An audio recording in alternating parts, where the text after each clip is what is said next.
معزز بیان بټول اوري دا ګینټینی می ملمای محمد مصطفی ته د سر ټیټ کی دې تعجزي وي او په کمال طریقه سر ټیټول بچا کړی وي چار فرمان د محبوب په زبان راغلی وي او د ورته سر ټیټ کړی عملی کړی وي.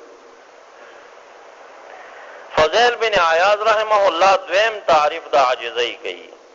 الله تعالی نفسک لنفسک قیمتا فمن رأى لنفسه قیمتا فلیس له بالتواضع نصیب.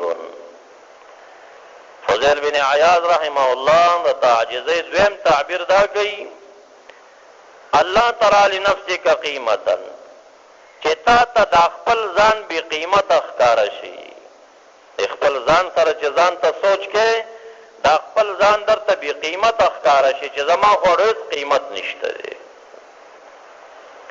که چا خپل ځان دپاره قیمت پیدا کړه چې یاره زه خو ښه مولا یم زه خو ښه زاهد او شیخ یم زه خو ښه سخي و مالدار یم ځان لرې قیمت پیدا کړه فلیس له بالتواضع نصیب.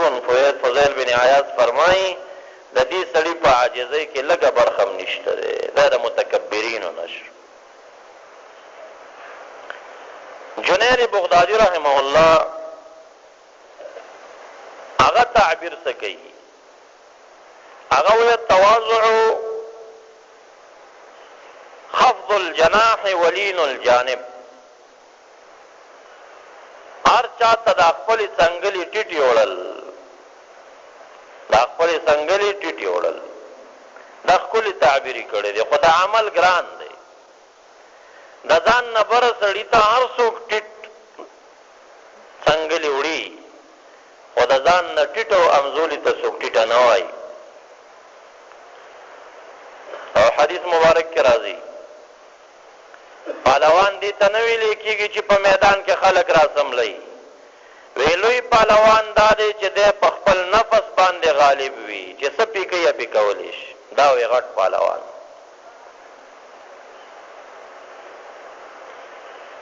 عمر فاروق رضی الله تعالی عنہ د دومره جلال شان شوقت او عزت سره یو ځل په غنیمت کې مجاهدینو جوړې نیولې وې قیمتي جوړې دا راوړلې شوې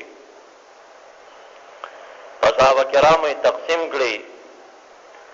معاذ بن جبل رضی الله تعالی عنہ ورته غریب ښکاره شه نو هغه ته یې تېنه ډېره قیمتي جوړه ورکړه. هغه ډېر سخي انسان و دا جوړه یې خرڅه کړه او په هغې باندې دومره قیمت وشو چې شپږ غلامان یې پرې واخیستل او چې مازدیګر کېده نو شپږ واړه یې ازاد کړه بېرته. چا عمر فاروق رضی الله تعالی عنہ ته وویل چې معاذ بن جبل ته رضی الله تعالی عنہ ته په تمامو جوړو کې قیمتي جوړه ورکړه هغه استعمال نه کړه غلامان یې پرې واخیستل خرڅ یې کړه او هغه یې ازاد کړل په خپله فایده یې رانه وړه. عمر فاروق صاحب عزم وکړه که دا ځل غنیمت راشي نو بیا به دومره قیمتي څیز نه درکړو تا ځان نه څه خیر صلاح جوړ کړی دی مونږ تا ته درکړه چې ته استعمال کړي په غریب او پیوندي جامه کې ګرځېږي چې دا جوړه ته واچې. د ځان سره یې وویل چې دا ځل به دته قیمتي جوړه نه ورکوم. چې بیا غنیمتونه رالل جوړه یې ورکړه خو هغومره قیمتي یې ورنه کړه. معاذ بن جبل رضی الله عنه غصه شو غصه په دې باندې شه چې په دې جهاد کې زمام شرکت دی اول خو ټولو ته یو سان څیز پکار دی که یو څیز نه وي خواصو ته ښه مال ورکې نو زه د خواصو نه یم د وخت قاضي یم